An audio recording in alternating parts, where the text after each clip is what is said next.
Hi tears, welcome to ஊரப்பக்கம் சமையல். இன்னைக்கு நம்ம பார்க்க போகிற லஞ்ச் பாக்ஸ் ரெசிபி என்னென்னு பார்த்தீங்கன்னா paneer fried rice and paneer fry and ஸ்நாக்ஸ்க்கு நான் ஃப்ரூட்ஸ் கட் பண்ணி எடுத்திருக்கேன். இதுதான் இன்றைக்கி நம்மளோட லஞ்ச். அதுக்கு கொஞ்சமாக ஒரு பேனில் எண்ணெய் சேர்த்துக்கிட்டு பன்னீரை ரோஸ்ட் பண்ணிக்கலாம் இந்த மாதிரி. இப்போது இன்னொரு கடாயில் எண்ணெய் சேர்த்துக்கலாம்.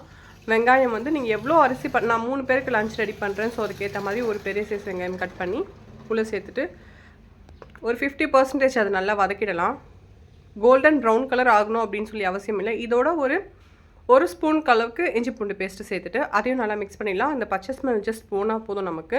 இப்போ இதோட குடமிளகா, கோஸ், பீன்ஸ், கேரட், பச்சை மிளகா. இதில் கோஸ் இம்பார்ட்டண்ட், கேரட்டோ பீன்ஸும் இம்பார்ட்டன்ட். குடமிளகா ஆப்ஷனல் தான், வேணும்னா நீங்கள் சேர்த்துக்கலாம். வேண்டாம் அப்படின்னா நீங்கள் தாராளமாக ஸ்கிப் பண்ணிக்கலாம். இப்போ இதையும் உள்ளே சேர்த்துட்டு காய்கறிகள் இந்த எல்லா வெஜிடபிள்ஸுமே நம்ம இதுலேயே நல்லா மேக்ஸிமம் குக் ஆகிடணும் நமக்கு. ஸோ நல்லா இந்த எண்ணெயிலே நல்லா நம்ம வதக்கி எடுத்துடலாம். இதுலேயே நமக்கு நல்லா வெந்து வந்துடும். இதோட தேவையான அளவுக்கு இந்த வெஜிடபிளுக்கு தேவையான அளவுக்கு நம்ம சால்ட் ஆட் பண்ணிக்கலாம். ஆட் பண்ணிவிட்டு நல்லா மிக்ஸ் பண்ணிக்கோங்க. மிக்ஸ் பண்ணிவிட்டு பெப்பர் சேர்த்துக்கலாம். பெப்பர் நான் பார்ஷியலாக தான் ஆட் பண்ணுறேன். பெப்பர் சேர்த்து மிக்ஸ் பண்ணிவிட்டு ஆல்ரெடி நல்லா உதிரியாக ஆயில் சேர்த்து கொஞ்சமாக உப்பு சேர்த்து பாயில் பண்ணி ஆற வச்சுருக்கிறேன் கம்ப்ளீட்டாக. அந்த ரைஸ் எடுத்து இந்த ஸ்டேஜில் உள்ளே சேர்த்து ரொம்ப ஜென்டலாக மிக்ஸ் பண்ணணும். நமக்கு அரிசி உடஞ்சி போயிடும். இந்த மாதிரி அழகாக மிக்ஸ் பண்ணி விட்டுட்டு இதோட நீங்கள் உப்பு காரம் கரெக்டாக இருக்கான்னு பார்த்துக்கோங்க. அப்படி இல்லைன்னா சேர்த்துக்கோங்க.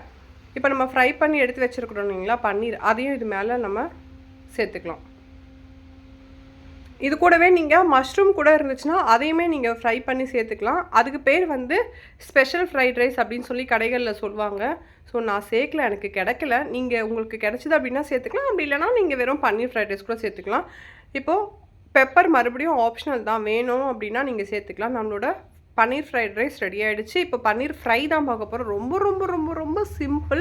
ஸோ இஞ்சி பூண்டு பேஸ்ட்டு, மிளகு, மஞ்சள் தூள், மிளகாத்தூள், கரம் மசாலா, உப்பு, கொஞ்சமாக ஆயில், கொஞ்சமாக தண்ணி சேர்த்துட்டு இது நல்லா கலந்துக்கலாம். இந்த மிக்சரை கலந்துட்டு நான் ரெக்டாங்குலர் சைஸில் நீல வாக்கில் கட் பண்ணி வச்சுருக்கிறேன் பன்னீர். அதோடு இந்த மசாலாக்களை நம்ம கோட் பண்ணிவிட்டு இது ஊற வைக்கணும் அப்படின்னா அவசியம் கிடையாதுங்க. நான் அப்படியே போட்டு அப்படியே தான் நான் ஃப்ரை பண்ணேன். செம்மையாக இருந்துச்சு. எல்லாருமே நல்லா இருந்துச்சுன்னு சொன்னாங்க. ரொம்ப ரிச் டேஸ்ட்டை கொடுத்துச்சு. பட் ஒன்றுமே கிடையாது. ஒர்க் ரொம்ப ரொம்ப ரொம்ப சிம்பிள். வித்தின் 2 minutes இது ரெடி ஆகிடுச்சு. ஸோ இது நீங்கள் கண்டிப்பாக ட்ரை பண்ணுங்கள். ஃப்ரண்ட் அண்ட் பேக் நம்ம இதை ஃப்ரை பண்ணி எடுத்தோம் அப்படின்னா நமக்கு பன்னீர் ஃப்ரையும் ரெடி ஆகிடும். அவ்வளோதான், இன்றைக்கி லன்ச் ரெடி ஆகிடுச்சு. Vegetable with paneer fried rice and paneer fry and as well as fruit salad. இதுதான் நம்மளோட ஸ்நாக்ஸ்க்கும் ரெடி ஆகிடுச்சு. லன்ச் பாக்ஸ் ரெடி ஆகிடுச்சு. பாய், நெக்ஸ்ட் வீடியோவில் பார்க்கலாம்.